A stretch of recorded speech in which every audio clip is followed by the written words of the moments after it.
मध्ये सुद्धा जे काही घडलं होतं, बॉम्बस्फोट असतील, आणखीन काही गोष्टी असतील, त्याच्यामध्ये हिंदूंनी बरंच काही सोसलं होतं.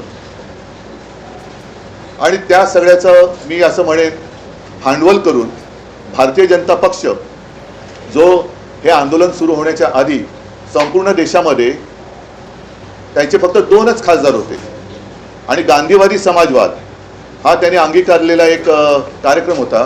तो कार्यक्रम सोडून ते हिंदुत्वाकडे वळले, राम मंदिराच्या मुद्द्याला हात घातला आणि आज देशामध्ये अगदी अमर्याद सत्ता भोगतायत. अशा या भारतीय जनता पक्षाच्या काळामध्ये राम मंदिर हा मुद्दा वेगळ्या एका गोष्टीमुळे चर्चेला जातोय, हे दुर्दैव आहे. म्हणजे असं जर का मी म्हटलं की आज जी काही दरोडेखोरी चाललेली आहे, राजकीय पक्ष फोडले जात आहेत, आमदार खासदार चोरले जात आहेत, खरेदी विक्री होते, याला ऑपरेशन नाव दिलं जाते. ऑपरेशन हे, ऑपरेशन ते. मग आता हे ऑपरेशन राम मंदिर भाजपा करते का, हा एक महत्त्वाचा मुद्दा आहे. आणि म्हणून मला असं वाटतं की या सगळ्या बातम्या दाखवल्या जात असतील, नसतील, बातम्या छापून येत असतील, नसतील, पण चोरी तर होते. राम मंदिरावरती दरोडा तर टाकला जातोय, टाकला गेलाय, त्याच्याबद्दल पुरावे सुद्धा दिले गेलेत. काही जणांचं म्हणणं असं आहे की त्या चोरीचा पैसा हा इतर पक्ष फोडण्यासाठी वापरला जातोय. हे फार गंभीर आहे.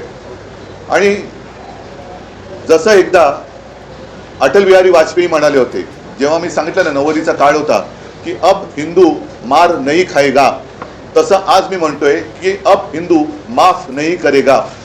जे मंदिर लुटतायत, मग ते भाजपचे कोणी असतील किंवा आणखीन कोणी असतील, पण लेकिन अब हिंदू माफ नहीं करेगा उनको. जे मंदिर लुटतायत त्यांना हिंदू त्यांची जागा दाखवल्याशिवाय राहणार नाही.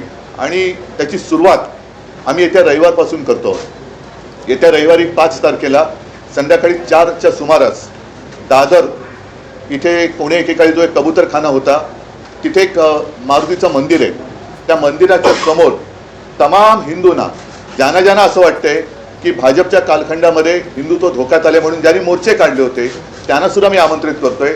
पक्ष वगैरे न बघता जे राम भक्त असतील, जे हिंदू आहेत, ज्यांना ज्यांना रामाच्या मंदिरात होत असलेली चोरी ही सहन होत नाहीये, पण जाब विचारायचा वाटतोय, ते सगळेजण तिकडे 4च्या सुमारास जमतील. मी स्वतः तिकडे जाणार आहे.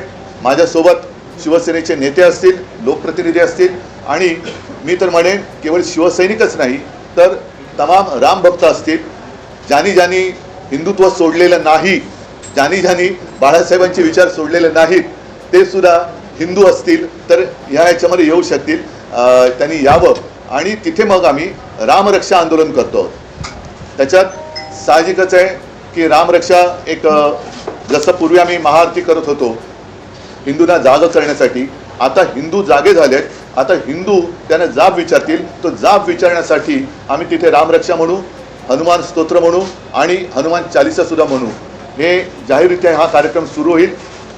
परवाचा कार्यक्रम ही सुरुवात आहे. आणि त्याच्यानंतर प्रत्येक ठिकाणी राज्यभर, जिल्हा पातळीवरची, शहरामध्ये, अगदी खेड्यापाड्यात सुद्धा जिथे जिथे राम मंदिर असेल, जिथे जिथे हनुमान मंदिर असेल, तिथे तिथे हे सर्व हिंदू, सर्व राम भक्त, मी तर म्हणेन आता वारीची सुरुवात होते. अगदी वारकरी सुद्धा या राम मंदिराच्या लुटीविरोधात ज्यांच्या मनात आग आहे, ज्यांच्या मनात राग आहे, ते सगळे एकत्र होऊन या भारतीय जनता पक्षाला ह्याचं उत्तरदायित्व स्वीकारायला लावल्याशिवाय राहणार नाही. त्याच्यामुळे ही सुरुवात होते आहे. आपल्याला सुद्धा मी आमंत्रण देतोय. आपल्या माध्यमातून मी सर्व हिंदूंना, सर्व राम भक्तांना तिथे आमंत्रित करतो आहोत. कारण हिंदुत्वाच्या नावावरती ही लूट आम्ही सहन करू शकत नाही. हा जर काही त्यांनी देखावा केला असेल की मंदिर वही बनाएंगे, मंदिर झालं, पण त्या मंदिराच्या मागे ज्यांनी रक्त सांडलं, ज्यांनी कष्ट, म्हणजे अनेकांना तुरुंगवास झाला, त्या सगळ्यांचे कष्ट हे असे आम्ही वाया जाऊ देणार नाही. म्हणून परत एकदा सांगतो की आज आहे शुक्रवार, परवा रविवारी 5 तारखेला साधारण 4च्या सुमारास दादर येथे जे मारुतीचं मंदिर आहे, जिथे जुना कबूतरखाना होता, तिथे सगळेजण एकत्रित येतील आणि रामरक्षा आंदोलन आम्ही सुरू करतो. पक्षांना सुद्धा आवाहन करताय का, नगराध्यक्ष राज ठाकरेंना सुद्धा आवाहन करताय का? मी तमाम हिंदूंना, तमाम राम भक्तांना पक्ष पातळीच्या पलीकडे जाऊन आवाहन करतोय. आवाहन म्हणजे विनंती. आव्हान आणि आवाहन ह्याच्यामध्ये फरक आहे. आवाहन म्हणजे विनंती करतोय की ज्यांना ज्यांना तिकडे यावंसं वाटते त्यांनी तिकडे बिंदास यावं.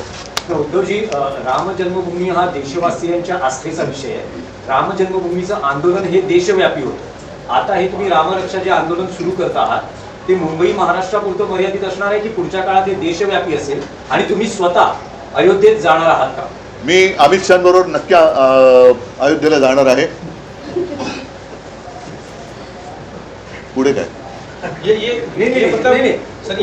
ऐका, एक मिनिट तुमच्या प्रश्नाचं उत्तर देतो. की तुमच्या लक्षात असेल की त्यावेळेला राम मंदिराचं आंदोलन हे देशव्यापी होतं, पण शिवसेनेने अगदी स्वतः शिवसेना प्रमुख हे अक्षरशः राज्यभर फिरले होते. मग कधी महाआरती असेल, कधी ते शिलापूजन असेल, अनेक ठिकाणचे फोटो माझ्याकडे आहेत. संपूर्ण राज्य हे शिवसेना प्रमुखांनी उठवलं होतं, पेटवलं होतं. आणि त्याचसोबत महाराष्ट्राकडनं स्फूर्ती घेऊन मग तिकडे अडवाणीजींनी रथयात्रा काढली होती. मला असं वाटतं की भाजपच्या लोकांनासुद्धा हे जे पटत नाही आहे त्यांनीसुद्धा पुढची रथयात्रा काढायला काही हरकत नाही, त्याच्यातही शिवसेना सहभागी व्हायला तयार आहे. आणि देशभर हे आंदोलन झालं पाहिजे. जे जे हिंदूंच्या भावनेशी खेळत आहेत, जे जे हिंदूंच्या भावनेशी खेळलेत आणि हिंदुत्वाचा बुरखा घालून जे राम मंदिर लुटत आहेत ते माझ्या मते देशद्रोह करत आहेत. हां, देशभरात सुरू झाले, पण महाराष्ट्र त्याच्यामध्ये मागे राहणार नाही. महाराष्ट्र हा नेतृत्व करेल आणि असं हिंदूंच्या भावना या कोणी अशा स्वतःच्या खेळण्यासाठी वापरू नयेत, स्वतःच्या स्वार्थासाठी वापरू नयेत. एक बड़ी बात आपने कही है कि आप अमित शाह के साथ अयोध्या जाएंगे, इसे क्या सिर्फ ऐसे ही जो है नहीं वो छोड़ो, एक मजाक की बात मैंने की, क्योंकि कल ही मैंने सुना कि अमित शाह भी खुद गए नहीं, ऐसे किसी ने कहा है. तो वो बात छोड़ो, मैं तो दो बार और हमारे साथी जो है संजय राउत जी, आदित्य वगैरह हमारे सब साथी वहाँ 2-4 बार गए हुए हैं. मैं तो खुद चीफ मिनिस्टर बनने के पहले भी गया था और उसी वक्त मैंने नारा दिया था, पहले मंदिर फिर सरकार. तो हमारे लिए मंदिर का महत्व ये है, सरकार बाद में, मंदिर पहले. सर, अयोध्या के इस आंदोलन में शिवसेना काफी बढ़ चढ़ के शिवसेना ने हिस्सा लिया था. क्या ये जो आप लोग आंदोलन शुरू कर रहे हैं राम रक्षा, इस आंदोलन को क्या पूरे देशव्यापी स्तर पर लेकर जाएंगे और क्या इस प्लान क्या है, थोड़ा हिंदी में बता दीजिए सर. जैसे मैंने मराठी में कहा कि भाजपा ने अब मैं ऐसे कहता हूँ कि स्वार्थ के लिए क्या राम मंदिर का मुद्दा लिया था. अब राम मंदिर के लिए जिन लोगों ने आंदोलन किया था, काफ़ी सारे लोग आज भी हैं जिन्होंने वो जेल गए थे. वो कार सेवकों के ऊपर कैसे अत्याचार किया गया था आज भी सबके दिल में या मन में है.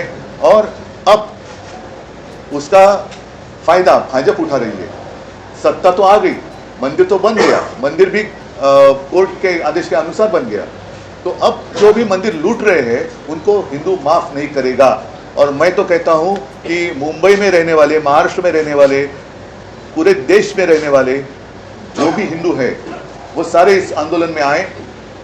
उत्तर भारत तो ही है, लेकिन मुंबई में रहने वाले उत्तर भारतीय जो भी जय श्री राम कहते हैं वो भी हमारे साथ जुड़ जाए. जय शिवराय, जय श्री राम कहते हुए वो आए.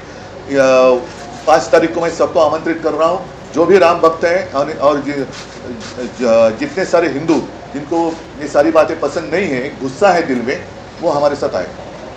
और मैं इसलिए कह रहा हूँ कि उत्तर भारतीयों को भी मैं आमंत्रित कर रहा हूँ. दादर में आने वाले रविवार को 5 तारीख है, लगभग दोपहर के 4 बजे के आसपास मारुति का मंदिर है जहाँ पहले कबूतर खाना हुआ करता था. वहाँ वहीं पर एक हनुमान मंदिर है, वहाँ हम सब सारे इकट्ठा आएंगे. राम रक्षा, हनुमान स्तोत्र और हनुमान चालीसा हम वहाँ सबके साथ बोलेंगे. उद्धवजी, राम मंदिर उभारणीत सगळ्यात पहिली देणगी तुमच्या पक्षाला दिली, सगळ्यात पहिली वीट तुम्ही दिली, 1 कोटी रुपये. हो. तर मग तुम्हाला हे वाटत नाही का, समजा जर दानपेटीत अपहार होत असेल तर थेट अयोध्येत जाऊन अशा प्रकारांच्या बाबतीत जाब विचारला जावा? अयोध्येत तर मी जाणार आहे, मी काय जायला लाजत नाही आहे. अयोध्येत जाणार, परंतु ज्या संपूर्ण देशाने ज्याच्यामध्ये महाराष्ट्राचा सहभाग मोठा होता, भाजपला दिल्लीत बसवलं, तो महाराष्ट्र आहे. तर महाराष्ट्रामध्ये सुद्धा हे आंदोलन व्हायला पाहिजे. महाराष्ट्र एकदा जागा झाला की संपूर्ण देश जागा होतो. त्याच्यामुळे पहिलं महाराष्ट्रातनं मी सुरुवात करेन आणि अयोध्येत पण जाईन ना मी. जसं तुम्हाला आठवत असेल की राम मंदिर निर्माण जेव्हा झालं 2-3 वर्षापूर्वी, तेव्हा आम्ही नाशिकच्या काळाराम मंदिरात गेलो होतो. आणि म्हणून आमचं जे हिंदुत्व आहे, जे मी नेहमी सांगतो की अयोध्येत तर राम जन्मभूमी आहे, अयोध्येत राम मंदिर आहे, पण आमचा राम हृदयात आहे. हृदयात राम, हाताला काम आणि शेतमालाला दाम, हे आमचं हिंदुत्व आहे. ठीक आहे. ठीक आहे, चला थँक्यू. आणखी एक विषय होता तो सोमवारी गांभीर्याने सुरू आहे मुंबईतली जी परिस्थिती नाही नाही आहे, त्याच्याबद्दल हा, मी एक- ऐका एक नाही statement नाही आत्ता आहे नको सध्या आत्ता जे- नको, कारण ह्या सगळ्याचं जे मूळ आहे ते भाजपच्या कारभारात आहे. म्हणून ह्या सगळ्या विषयावरती मी पाहिजे तर सोमवारी आपली तयारी असेल तर सोमवारी भेटेन, मंगळवारी भेटेन, आपण विस्ताराने त्याच्यावरती प्रेस कॉन्फरन्स घेऊ. पण आज परत एकदा राम मंदिर जे ऑपरेशन राम मंदिर भाजप पुरस्कृत चालू आहे त्याचा निषेध करण्यासाठी आणि जे त्याच्यामध्ये जर कोणी चोरी केली असेल ते कोणाशी संबंधित असेल त्यांना शिक्षा झाली पाहिजे. आणि म्हणून येत्या रविवारपासून